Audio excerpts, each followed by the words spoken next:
So we have some more insight as to why Kojima decided to work with Xbox, and could we be getting Rise 2?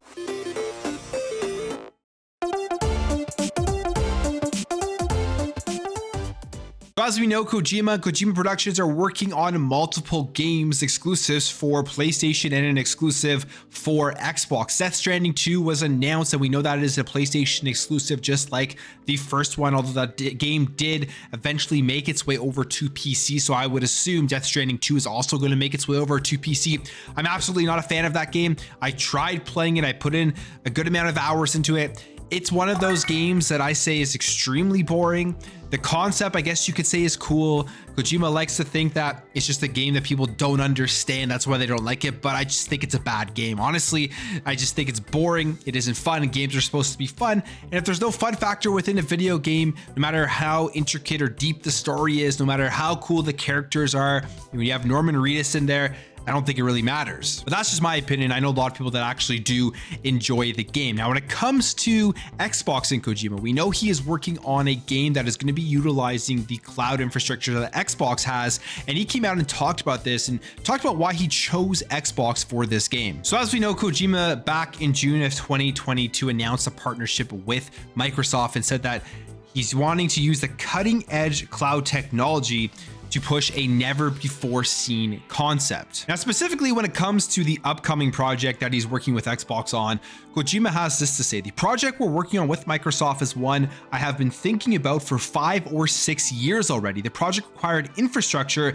that was never needed before, so I discussed it with lots of different big companies and gave presentations, but they really seemed to think that I was mad. It was ultimately Microsoft who showed that they understood, and now we're working together on the project, including the technology front. Now, back when the partnership occurred and it was announced, Kojima had this to say about the technology and the future of gaming and stuff. He says, with Microsoft's cutting edge cloud technology and the change in the industry's trend, it has now become possible to challenge myself to make this never before seen concept. It may take some time, but I'm looking forward to teaming up with Xbox Game Studios and hope to bring you some exciting news in the future. Now, when it comes to this game, I think it's very, very far off, and it's a never before seen concept. So I'm sure there is going to be a lot of iterations to make sure that this thing is actually going to be a functional game that people are going to at least try to enjoy. Again, like I said with Death Stranding, it was a brand new concept, so I do give him kudos for that, trying something new, which is something that we don't see a lot in the video game industry lately. A lot of people like to go with Jim Ryan's Virtuous Cycle, which is just putting out the tried and true concept that they know will sell. And although I do enjoy a lot of those games, it is cool to see some new designs, some new ideas, like we just saw with High on Life. I mean, technically it's a first-person shooter with platforming elements, so the entire concept of the game isn't brand new, but there is some new stuff in there, like the weapons talking to you. I love that the humor that they went with in the graphic style. I haven't seen a graphic style like that in a very long time. So stuff like that I do enjoy seeing within gaming. When it comes to Kojima working with Xbox, I am interested in what he has and what his idea is and what this is going to turn into. I'm not the biggest Kojima fan in the world. I do enjoy the Metal Gear Solid series, but I do find his storytelling to be a little bit hard to follow.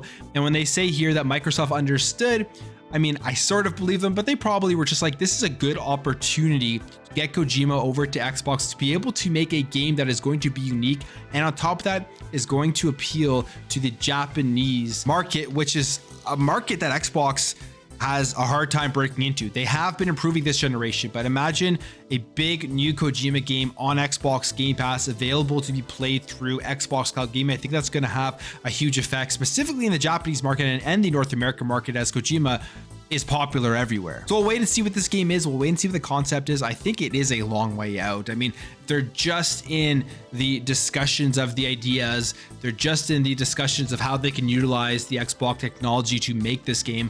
I'm sure this game won't be out for a very, very long time. But again, this highlights the advantage that Xbox has that no other company out there has. We're seeing it with Azure, with their cloud technology and all of that type of stuff that companies are going to want to utilize going forward as the industry expands and as a lot of these developers and the overall market expands more into subscription and cloud-based gaming. The ability to actually stream parts of your games using this cloud infrastructure, using this cloud technology is a huge thing. I mean, just look at Microsoft Flight Simulator and how incredible that game looked.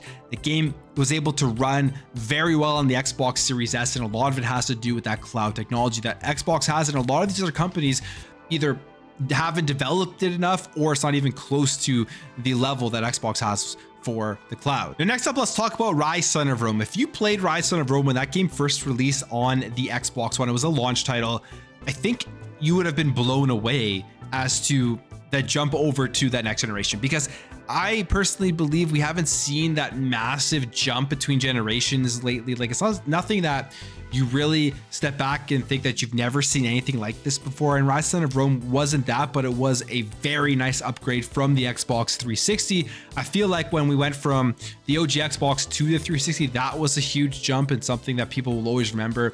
But as we're going further, a little bit of diminishing returns in terms of the upgrading graphics that we see. But Rise Son of Rome, when it launched on the Xbox One in 2013, was a true next generation game. And even today, if you load that game up, it looks absolutely amazing. And it's a pretty fun game to play. And the story itself is good. I think that is one of the most underrated launch games that we've seen in a while. And it didn't get great reviews when it first came out. It's one of those games that people probably skipped because of, again, the reviews, and they probably went on and played something else. But I would recommend going out and trying Rise Son of Rome. But the game itself has kind of turned into one of those hidden gem style of games, a game that if you played this game, you would be excited if they were to announce a Rise 2. And a lot of people actually do want that.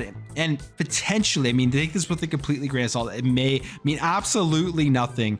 Potentially, this could be happening, as we got this tweet here from Crytek, and they say 2023 is almost here. A brand new challenge awaits you for the new year. Crytek is hiring in almost every department, and with our global work from home program, it's never been easier to join our amazing family. Find all our open positions at crytek.com/career, and then here is the picture for that webpage. And as you can see here, it is a picture of Rise, a picture of Marius, the main character in the game, which I don't see why they would put that picture in there unless they had some sort of intention of bringing this series back. I mean, they could have put a Crisis picture, which even if there is never another Crisis game, it would still be a picture that a lot more people recognize, and they've made multiple Crisis games. They've only made one Rise game. So maybe what they are hinting at here is that they are hiring because they are looking to make a Rise 2. And I really hope that this does happen. I think it would be a great move by Crytek, and I think it would have a great reception. I'm guessing this would be a multi-platform game, so a lot more people would be able to play it. But at the same time, this would be a game, if it is in development, Xbox should definitely try to go out and try to get this on Xbox Game Pass day one at the very least. And hey, even try to potentially make it a platform, a subscription exclusive, because the fans for Rise Son of Rome are from the Xbox One platform, the people who played this game at launch and really enjoyed it, even though it got pretty mediocre reviews. And a lot of people talk crap about this game, but it was a good game. And like I said, I do recommend downloading it right now on your Xbox Game Pass. It is available there, and trying it out. But that's it for me, guys. Let me know your thoughts on Kojima and Xbox, and what type of game do you think he's going to make for Xbox, and do you want to see a sequel to Rise Son of Rome? If you enjoyed this video, make sure to hit that thumbs up button. If you're new here, you liked what you saw, consider hitting that subscribe button. Thank you all for watching. Thank you for your support, and I'll catch you in the next video.